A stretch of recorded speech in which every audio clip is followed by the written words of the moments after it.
So my name is Johannes Bergh, and in addition to being the vice chair of this cost action, I'm also the head of the Norwegian National Election Studies program. And the Norwegian National Election Studies is a large research project where we, among other things, conduct a survey of Norwegian voters after each parliamentary election. And this is a large-scale general survey of voters in Norway, studying political behavior, voting, political attitudes, political trust, political participation, and so on. This survey has a long history in Norway, and in the last few decades we've been interested in not only capturing the general population or the general voting population in Norway, but also to look at the political behavior of immigrants. So immigrants in Norway constitute, in the last parliamentary election, 7% of the voting eligible population. So in theory, we could have had a large sample in the National Election Study, which would include immigrants, but because the immigrant population is hard to reach, the response rate is much lower among immigrants than among the native population. The actual election study itself does not have a sufficient number of migrants or immigrants in the survey to do serious research on the attitudes, voting behavior, and so forth of the immigrant population. So because of that, we have a separate survey, a separate sample, a separate survey of the immigrant population, which allows us to study political behavior in this group. And so I'll talk about that survey and the history of that survey and some of the results from that survey in my presentation.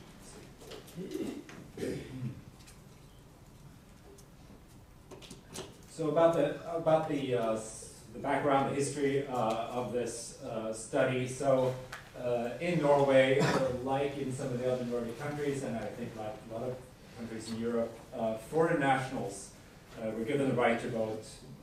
In Norway, it happened in 1983. So foreign nationals with at least 3 years of residence in Norway were given the right to vote in local elections that year.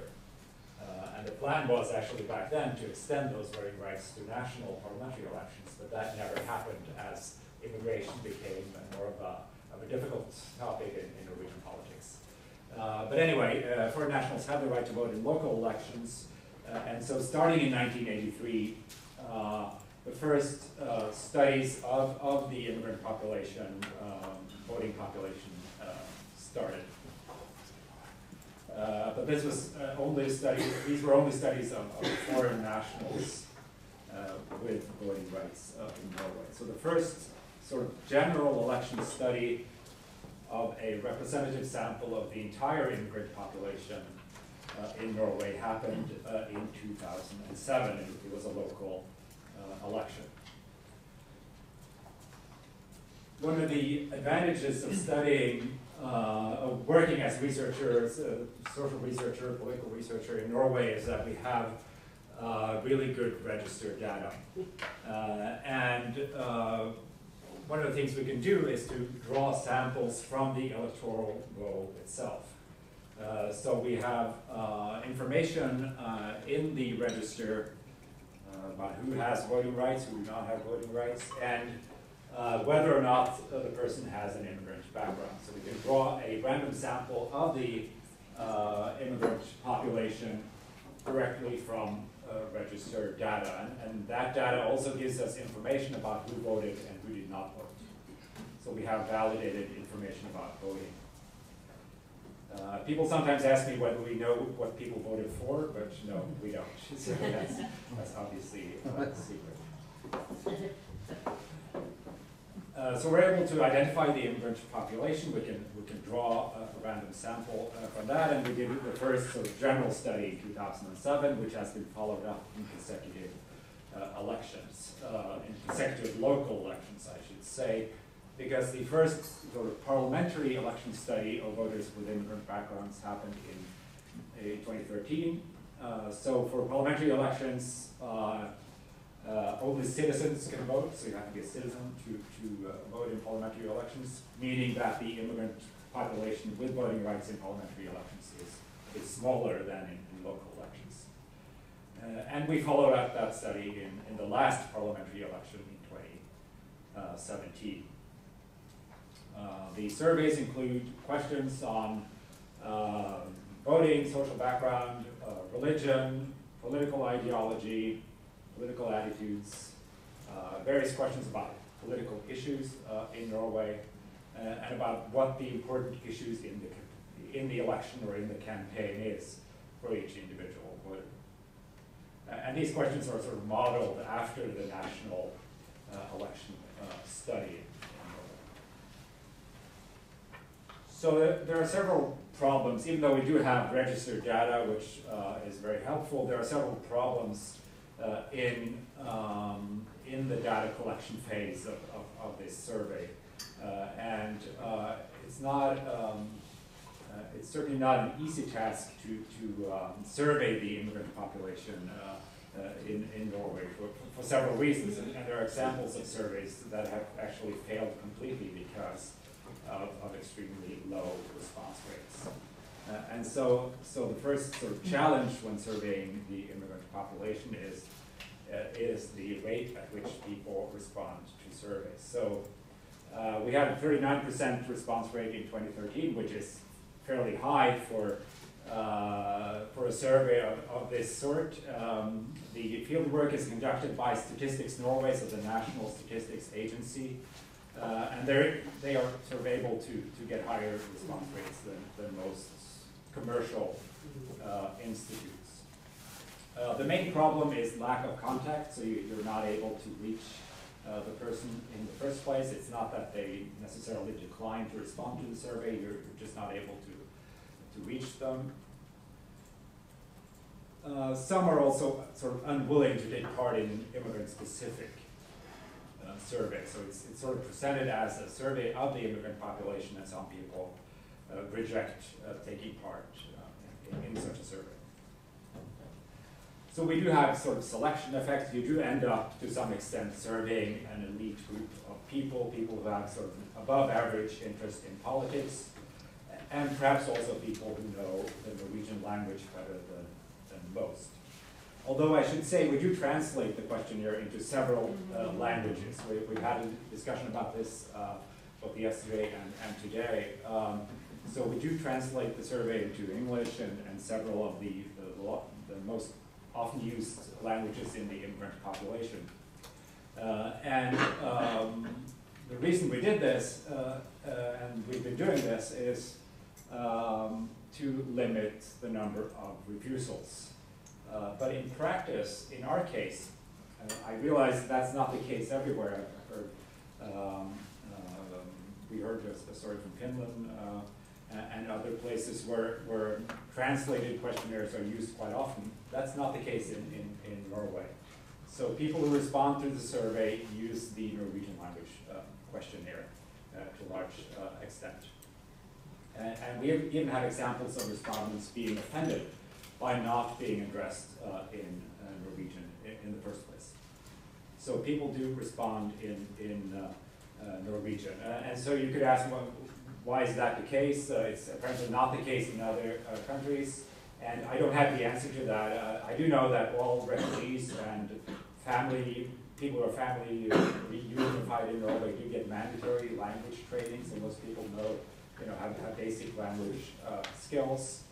But I think that's the case in a number of other countries as well, so I don't know if that's the actual explanation. And obviously we do survey people with voting rights, so they've lived in the country for some time to get voting rights. So that's, we do not survey refugees, immigrants who have recently arrived. A final sort of challenge is the level of trust. Some people do not have sort of confidence in the seriousness of the election study. They may never have heard about it. So too little confidence is a problem, could lead to non-response. But we've also had some examples of people having almost too much confidence or that are sort of intimidated by the fact that the National Statistics Agency contacts them and asks them about voting, for instance. And so it's sometimes, some people see it as a bit intimidating or might even be a bit scared by the fact that a government agency asks you about who you intend to vote for. And be worried about the extent to which that information is kept secret. So I thought I'd just present a few of sort of the main findings from this sort of list or series of surveys that we've done in Norway. One finding that you might be interested in is, well, first of all, we've been able to document through registered data and these surveys that turnout in the immigrant population is low. It's not a big surprise. There's a big difference between the immigrant population as a whole and the native population. There's huge variation between different immigrant groups. So, for instance, people from Sri Lanka, Pakistan, India, which are fairly sort of large immigrant groups in Norway, have high rates of turnout. Whereas Eastern Europeans or Moroccans tend to have very low levels of turnout. So there's quite a bit of variation, but looking at immigrants as a whole, turnout is low compared to the native population. And this has led to some alarm and interest and concern in the Norwegian government and in Norwegian society as a whole. So this is a finding that has sort of garnered some attention. Because of that, our research team at the Norwegian National Election Study proposed a series of experiments in sort of get out the vote methods to address the immigrant population. So to get the immigrant population to be more active, to take part in elections. And so we sent out letters to people with immigrant background, encouraging them to vote. And we sent out SMS text messages to a sample of voters with a reminder of the upcoming election and with an encouragement to vote. And this was done sort of as an experiment in the 2015-2017 elections. And it had quite a substantial effect on turnout. So it's an experiment, right? So we have an experiment group who received the treatment and a control group who does not receive the treatment. And so you can measure the difference between those groups. And some of these, especially the letters, but also the text messages, had a substantial effect on the most low turnout groups among immigrants, which is sort of what we were interested in finding or hope to find. So looking at people who received voting rights for the first time in the election, so people who hadn't resided in Norway for very long, they received voting rights in that election for the first time, turnout is only 20% to begin with.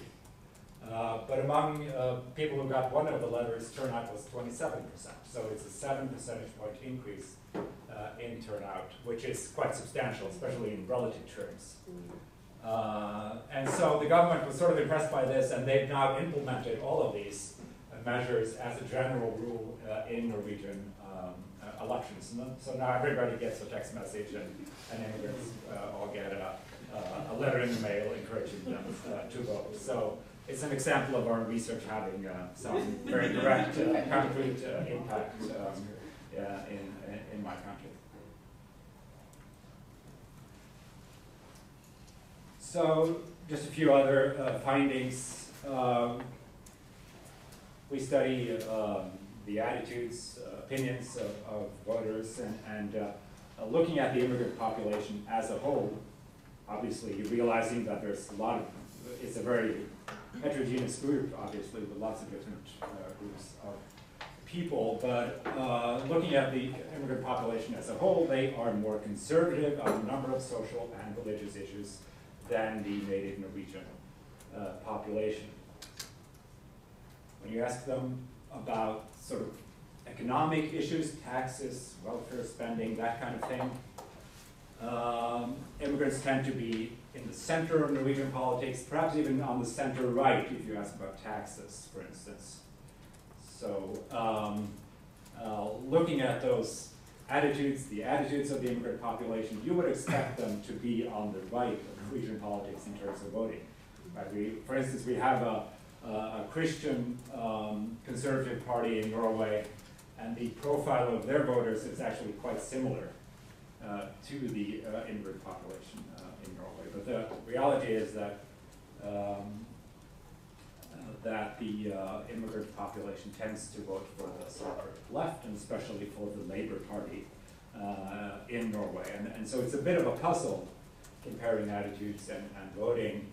And we've looked at this in several publications, and I guess sort of the main finding is that first of all, there's sort of a loyalty link between the Labour Party and a number of immigrant groups. A lot of people came, the people who came as Labour immigrants in the 1970s became members of Labour unions that have a link to the Labour Party, and some of them became politicians in the Labour Party, and people vote for those candidates.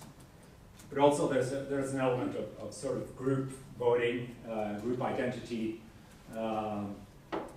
which to an extent explains the high level of loyalty and support for the Labour Party.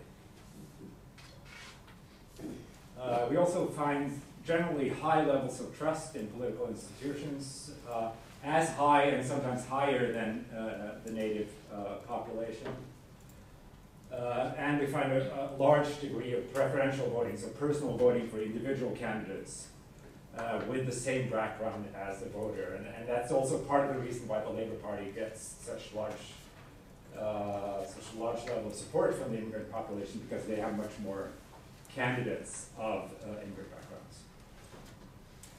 So finally, just a few sort of findings and results from the last study that we did in 2017. So, so we have a sample of immigrants, sort of first-generation immigrants. We have a sample of descendants of immigrants, second-generation immigrants, and also a comparative sample with Norwegians without any immigrant background. And so turnout is generally declining, I have to say. Response rates are generally declining. So it's slightly above 22% if you look at immigrants as a whole. But as you can see, there's quite a bit of variation, especially looking at people who actually voted in the election. Response rates are much higher. And so if your purpose is to study voter behavior and that kind of thing, it might not be that big of a problem that you sort of have a too small a sample of people who do not vote. Or if you're interested in studying the differences between voters and those who do not vote, it's more sort of problematic that you're not able to reach people who do not vote. And so that's sort of the main takeaway from that table, I think. You have 2 more minutes. 2 more minutes. Okay, I can do that. Finally, I thought I would just show you an example of something that we're working on, which is to look at the relationship between religion and voting actually both in the native and the immigrant population in Norway. This relates to a presentation we had yesterday of the Muslim population here in Belgium, I guess it was. Norway actually has a long history of there being a link between religion and voting, because we have a Christian party, they call themselves the Christian People's Party, which has been around for decades, and they tend to recruit voters that are sort of active Christians, like people who go to church and are active in the Christian community in Norway. And so when you survey Norwegians without any immigrant background, you find that the Christian People's Party is not that big. They get like 5% of the votes in the election in 2017. And if you look at people who identify as Christians generally, but not very religious, support isn't that high for the Christian People's Party. But among people who identify as Christians and who respond that they have a high degree of religiosity, that they are very religious, they are sort of the core constituency of the Christian People's Party in Norway. So that's sort of the status quo. That's what we know from previous research.